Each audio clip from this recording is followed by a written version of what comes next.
জীবনে এমন কিছু মানুষ আছে যাদের একদম কষ্ট দেওয়া বা রাগানো উচিত না। তাদেরকে যদি আমরা কষ্ট দিই তাহলে আমাদের জীবন কিন্তু একদম ধ্বংসের পথে চলে যায়। তো আজকে আমি আলোচনা করব আমাদের জীবনে কোন কোন ব্যক্তিদের একদম রাগানো উচিত না বা কষ্ট দেওয়া উচিত না। তো গুড মর্নিং বন্ধুরা, welcome back to my channel. আশা করব তোমরা সবাই খুব খুব ভালো আছো। আমিও কিন্তু বেশ ভালো আছি। তো দেখো, সকালে রান্নাটা ডিটেলসে দেখাতে পারিনি কারণ আমার মোবাইলের চার্জটা একদম শেষ হয়ে গেছিলো। অল্প অল্প করে দেখিয়েছি। তারপরে চলো সারা দিনের কাজকর্ম তোমাদের সাথে শেয়ার করব এবং একটা ইম্পর্টেন্ট আলোচনা তোমাদের সাথে করব। ছেলের টিফিন কিন্তু আমি রেডি করে দিলাম। তো চলো, প্রথম পয়েন্ট হচ্ছে বাবা মাকে একদম কখনো কষ্ট দেওয়া উচিত না। বাবা মার মনে কষ্ট হয়, আঘাত পায় তারা, এই রকম কাজ কখনো করা উচিত না। বাবা মার মনে যদি কেউ কষ্ট দেয় না, তাহলে যে তারা যে কষ্টটা পায় আর সেই কষ্টটা উপরওয়ালা যখন দেখবে, বিধাতা যখন দেখবে যে এরা কষ্ট পাচ্ছে, ওই জিনিসটা কিন্তু একদম তাদের জন্যে, সন্তানের জন্যে ভালো হয় না। বাবা মা এমন এক রূপ, আমাদের কিন্তু বিধাতার যে পৃথিবীর মধ্যে বিধাতার রূপটা হচ্ছে আমাদের বাবা মার রূপ। ওই যে একটা কথা আছে না, যে ঈশ্বরকে কিন্তু কেউ দেখেনি, কিন্তু ঈশ্বর কিন্তু নিজের অন্যান্য রূপ ধারণ করে আমাদের কাছে কিন্তু আসে। তো সেটা প্রথম হচ্ছে বাবা মার রূপ। তাই বাবা মাকে না কখনো কষ্ট দিতে নেই। যতটুকু সম্ভব বাবা মার জন্য যতটুকু তুমি সামর্থ্য, তোমার সামর্থ্য অনুযায়ী করতে পারো। দেখো, মেয়েরা তো এই যুগে বেশি কিছু বাবা মার জন্য করতে পারে না, তাও এখনকার মেয়েরা তো করছে। মেয়েরা নিজের পায়ে দাঁড়াচ্ছে এবং বাবা মার জন্যে করে। যতদূর সম্ভব, যতদূর সামর্থ্য বাবা মার জন্যে করবে। বাবা মাকে কখনো ধুচ্ছাই করবে না, কখনো অবহেলা করবে না, কখনো তাদের মনে কষ্ট হয়, তারা আঘাত পায়, এই রকম কোনো কাজ করবে না। তাদেরকে কখনো অবহেলা করবে না, একটু সম্মান দেবে। বাবা মার মতন আপন আর কিন্তু এই পৃথিবীতে তোমরা কেউ আর কোনো সম্পর্ক নেই। দেখো, প্রত্যেকটা সম্পর্কই কিন্তু ভাই বোন বলো, দাদা দিদি বলো, কাকা মামা জ্যাঠা, যাই বলো না কেন, বন্ধু বান্ধব, সব কিন্তু একের বেশি হয়েই থাকে। শুধু বাবা মাই হচ্ছে এমন একটা সম্পর্ক, সন্তানও একের বেশি হয়ে থাকে, কিন্তু বাবা মা হচ্ছে এমন এক সম্পর্ক যেটা একের বেশি কিন্তু হয়ে থাকে না, একটাই। তো বাবা মার মতন কিন্তু আর কেউ হবে না, তাদের মতন তোমার মঙ্গল কেউ চাইবে না। তাই বাবা মাকে কখনো আঘাত দিও না, কষ্ট দিও না। তাহলে দেখবে নিজের জীবনও খুব ভালো থাকবে। বাবা মাকে ভালো রাখবে, দেখবে নিজের জীবনও খুব ভালো থাকবে। তারপরে হচ্ছে ভিক্ষুক, ভিখারি, বা ধরো মানে কি বলবো, যারা খুব নিডি পার্সন। হ্যাঁ, এই দেখো, এই জগন্নাথ দেবের এই মূর্তিটা দীঘাতে গিয়েছিল ওর এক কলিগ, সে সেখান থেকে নিয়ে এসছে। রথযাত্রার আগে জগন্নাথ দেব কিন্তু আমাদের বাসায় ঢুকেছে, দেখেছো? এটা কিন্তু খুব শুভ লক্ষণ। তো যাই হোক, যেটা বলছিলাম, যে নিডি পার্সন, যেটা মানে যারা খুব কি বলবো, যারা খুব ভিক্ষা করে, তারপরে খুব অসহায়, কিছু একটুখানি চাইছে ধরো তোমার কাছে, তাদেরকে কিছু যদি দিতে না পারো যথাসাধ্য দেওয়ার চেষ্টা করবে। যদি কিছু দিতে না পারো তাদেরকে কিন্তু কখনো মানে খারাপ কথা বলবে না, তাদের সাথে খারাপ ব্যবহার করবে না। যদি কিছু দিতে পারো তো খুবই ভালো, যদি দিতে না পারো তো তাদেরকে সম্মান দেখিয়ে সেখান থেকে সরে আসবে। তাদেরকে কিন্তু কখনো খারাপ কথা বলবে না, তাদের মনে আঘাত দেবে না, তাদেরকে নিয়ে উপহাস করবে না, হাসি ঠাট্টা করবে না। এই জিনিসটা কিন্তু খুব খারাপ বন্ধুরা। তো তাদের মনে কখনো দুঃখ কষ্ট দিতে নেই, তাহলে তারা যে অভিশাপটা দেয় না, সেই অভিশাপ কিন্তু লেগে যায় জানো। তো ভিক্ষুকদের রাগাতে নেই, খারাপ ব্যবহার তাদের সাথে করতে নেই। তারা যদি কিছু চায়, কোনো খাওয়ার চায়, নিজের খাওয়ারটা একবেলা না খেয়েও তাদেরকে দিয়ে দিও, তাহলে দেখবে তোমার কিন্তু খুব খুব ভালো হবে। তো তারপরে হচ্ছে আর একটা পয়েন্ট হচ্ছে, ডাক্তারদের কখনো যেন রাগাতে নেই। মানে ডাক্তার বলো, উকিল বলো, হ্যাঁ, তারপরে পুলিশ বলো, এই সব মানুষদের এমন এক ক্ষমতা না, এদেরকে কখনো রাগাতে নেই। এরা মানে যা ইচ্ছে তাই করতে পারে। এরা জানে যে এইটা ভুল জিনিস, তাও ওরা করে দেবে, আর করে দিলে সেটা তুমি প্রমাণ করার কোনো উপায় থাকবে না। তো ডাক্তার, উকিল, পুলিশ এদেরকে না কখনো চটাতে নেই জানো। এদেরকে কখনো রাগাবে না, চটাবে না।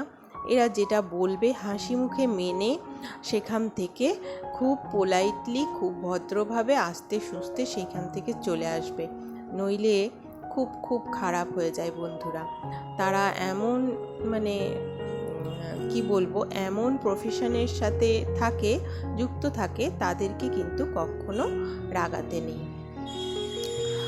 তো তারপরে আর হচ্ছে স্বামী বা স্ত্রী। হ্যাঁ, তুমি যদি মেয়ে হয়ে থাকো তাহলে তোমার স্বামীকে, তুমি যদি ছেলে হয়ে থাকো তাহলে তোমার স্ত্রীকে কখনো না রাগাবে না, তাদের মনে কষ্ট দেবে না। কারণ তারা কিন্তু নিজের সর্বস্ব দিয়ে এই যে সংসার করে, নিজের সর্বস্ব দিয়ে কিন্তু তারা সংসারটা করে, একে অপরের মঙ্গল চায়, একে অপরের দেখাশোনা করে। তাই তাদেরকে কিন্তু কখনো রাগাতে নেই, তাহলে কিন্তু সংসার জীবন কখনো সুখের হয় না, কখনোই সুখের হয় না। সংসারে অশান্তি লেগেই থাকে জানো তো। তো স্বামী স্ত্রীর মধ্যেও কেউ কখনো কাউকে রাগিও না, কষ্ট দিও না, আঘাত দিও না, ঠকিও না, ঠিক আছে? তো দেখো, তোমাদের সাথে কথা বলতে বলতে কিন্তু আমার সমস্ত কাজ হয়ে গেছে। কি সুন্দর লাগছে না? ফুল দিয়ে সাজিয়ে আমার ঠাকুর ঘরেই অনেকটা সময় চলে যায়। আমি প্রত্যেক দিন ভাবি যে আমি একদম চট করে 10 মিনিটে পুজো দিয়ে বেরোবো, কিন্তু আমার কিছুতেই হয় না। এত ভালো লাগে আমার ঠাকুর ঘরে বসতে। আর আমি একটুখানি হনুমান চালিসাটা পড়ে নিচ্ছি। হনুমান চালিসা পড়তেও আমার খুব খুব ভালো লাগে। তো চলো, তারপরে আমি খেয়ে দিয়ে একটু রেস্ট নেব, তোমাদের দেখিয়ে দিই কী কী আজকে রান্না হয়েছে। এই যে দেখো, স্বাদ মেশালি এই তরকারিটা করেছি, এটা খুব খুব ভালো হয়েছিল খেতে। তারপরে নিচে আমার শাশুড়ি দিয়েছে ছোলার ডাল, কাঁঠালের আঁটি, পটল ডাঁটা দিয়ে। আর আমি তো এই যে তেল পটলটা করেইছি সকালবেলা। আর আমার শাশুড়ি দিয়েছে এই যে মাছটা। তো চলো, খেয়ে দিয়ে আমি একটুখানি রেস্ট নিই। গুড ইভিনিং বন্ধুরা, একটুখানি রেস্ট নিয়েছি, আমি একটু ঘুমিয়েছি। শুধু একটু রেস্ট নিইনি, আমি একটু ঘুমিয়েওছি। প্রায় 1-1.5 ঘন্টা ঘুম থেকে উঠে এবার চা করতে চলে এসেছি। তো আজকের আলোচনার থেকে মেন যেটা কনক্লুশন বেরোলো না, সেটা হচ্ছে নিজের জায়গায় ঠিক থাকো, কাউকে আঘাত দিও না, কাউকে আঘাত দিয়ে কথা বলো না, কারো মনে কষ্ট দিও না, নিজে ভালো থাকো। কেউ যদি অন্যায় তোমার সাথে করেও থাকে তো তার শাস্তি সে ঠিক কিন্তু পাবে। হ্যাঁ, তাই বলে দিনের পর দিন তোমার সাথে অন্যায় করে যাবে আর তুমি চুপ করে থাকবে সেটা না। মানে কামড় না দিতে পারো একবার, ফোঁস তো করতেই হবে, নইলে চলবে না। যা যুগ চলে এসছে, তো এরকম করে থাকার যুগ না এটা।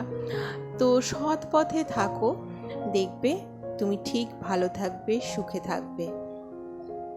আর বিধাতা কিন্তু তোমার সাথে থাকবে। দেখেছো কি সুন্দর রোদ, সূর্য মামাকে এত ভালো লাগছে দেখতে। আর আমার বর এই দেখো সূর্যের আলোটাতে ওই যে ছোটবেলা যে করি না, খরগোশ করতাম যে আমরা, হরিণ সব বানাতাম আঙুল দিয়ে, তো ওইগুলো বানাচ্ছিল। দেখো এত সুন্দর লাগছে ওয়েদারটা। বৃষ্টির পরে বৃষ্টি হয়েছে দুপুরবেলা, তারপরে একটু রোদ উঠেছে, আর এত সুন্দর লাগছিল ওইটা দেখতে দেখতেই না আমাদের মানে চাও প্রায় ঠান্ডা হয়ে গেছিল। আর চা খাওয়ার ভিডিও তুলতেও ভুলে গেছি জানো, এত ভালো লাগছিল দেখতে। তো তারপরে একটুখানি আমি মাথাটা একটু ধরেছিল, তো ভাবলাম একবারে তেলটাও দিয়ে দিই। আমার যে বাড়িতে বানানো তেলটা, সেইটা একটুখানি মাথায় একটু মাসাজ করে নেব। সন্ধে দেওয়ার আগেই আমি মাথায় তেলটা দিয়ে চুলটা আঁচড়ে নেব, তারপরে আমি সন্ধে দেব। তো খুব ভালো করে একটু মাথায় আমি মাসাজ করে নিলাম তেলটা। মাথাটা এই তেলটা দিলে না মাথাটা একদম ঠান্ডা হয়ে যায়, হালকা হয়ে যায় মাথাটা। তো চুলটা একবারে বেঁধে নিয়ে তারপরে চলো আমি সন্ধেটা দিয়ে নিই। দেখো লাইটটা আমার বাবান সেট করেছে, এত ভালো লাগে দেখতে। সিংহাসনের ওমটা এত সুন্দর দেখা যায়, তোমরা দেখেছো কি না, খেয়াল করেছো কি না জানি না, অন্ধকারে বিশেষ করে খুব ভালো লাগে।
তো আমি পাখিকে পড়াতে বসে গেছি, আর আজকে টিফিনের কোনো ঝামেলা নেই, কারণ বাবান স্কুল থেকে এসেই খেলতে চলে গিয়েছিল। মানে স্কুল থেকে এসে জলটা অবধি খায়নি, খাওয়ার তো দূরের কথা, মাঠে দৌড়েছে একদম। খেলার এত নেশা ছেলেটার। তো খেলে এসে স্নান করে তারপরে ভাত খেয়েছে, এখন পড়তে বসেছে। মানে পড়া হয়ে গেল এবার, মানে পড়া হয়নি, পড়তে বসেছিল। আবার একটুখানি আমি তেলটা দিয়ে দেবো মাথায়। তেলটা আমি না দিলে আর তেল দেওয়া হয় না, মুখে ক্রিম না দিলে আর দেওয়া হয় না, এই তো অবস্থা। তো যাই হোক, আজকের ভিডিও আমি এখানেই শেষ করব। তোমরা সবাই খুব ভালো থেকো, সুস্থ থেকো, দেখা হচ্ছে নেক্সট ভিডিওতে। আর আমার ভিডিওটা যদি একটুও ভালো লেগে থাকে তাহলে প্লিজ একটা লাইক দিও, আর আমার চ্যানেলটিকে সাবস্ক্রাইব করে আমার পাশে থেকো। টাটা, বাই বাই, সবাই খুব ভালো থেকো। তো এই দেখো বাবানকে একটু তেল মাসাজ করে দিচ্ছি মাথায়। মাসাজ করে দিলে কিন্তু, বাচ্চাদের একটু মাসাজ করে দিলে, আর পড়াশোনার যাদের চাপ থাকে তাদের কিন্তু বিশেষ করে এই মাসাজটা খুব খুব দরকার।